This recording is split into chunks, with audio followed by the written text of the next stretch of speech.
Welcome back to the Riverside show, where I've joined Katie Palmer in social media to find out what you've been saying online and who you think deserves a statue in Glasgow. And I'm sure someone at least has tweeted in and said, I deserve one. Oh, I think we should just get on with Not the... even... Oh, okay. I'll check when I get back to my seat. Okay. So, Liz Burton-King has said, in addition to a statue of Billy Connolly, she'd like to see one of George Wiley. Now, he's an artist who used a lot of question marks in his work. It's quite a symbol, so she wants to see a question mark go up in George Square. Okay.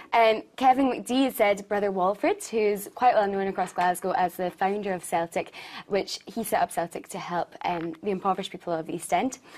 He also says his second choice would be John McLean, the red working class Clydeside giant. There's a theme there. That's great. Some Thanks really for getting great in touch, ideas, Kevin. David Campbell has said Benny Lynch, our first world champion boxer, who I have to say I haven't heard of, but apparently he's from the Gorbals. Great, okay. Sounds like a really great guy. The Hairy Hobbit said, I know he's not a Scot, but he's a Scots hero, Nelson Mandela. Exactly. Obviously, we renamed the square Mandela to Nelson Square, Mandela I know. Place and all that kind of thing, so that's great. We'd So love to good see suggestion. A Good statue. suggestion. Some really great suggestions coming in tonight. Lots of really interesting people.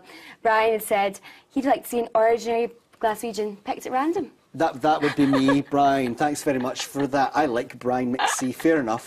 Well, you know, Glaswegian people are the salt of the earth, as Brian You says. said so. it. Next up. Alan had said the sensational Alex Harvey. That's a great idea. Yeah, well, again, right, my music... You're a Wayne, we all know that. To be fair, actually, the Charlatans are as old as I am, which is... Oh, that's a bit depressing, isn't it? Right, keep on going. Next up.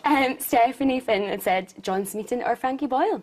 So Smeato or Frankie, lots of people get in touch saying comedians. Okay. And Brian would like to see John Barrowman. Fair enough, Brian. That's absolutely fair enough. I'm sure a few people would as well, actually. Now, these are great suggestions. We love hearing from our viewers. We do, so if we want to get some more tweets or Facebook messages, how can people get in touch, Katie? If you're on Twitter, use the hashtag Riverside Show, tweet us at STV Glasgow, Facebook STV Glasgow, or the Riverside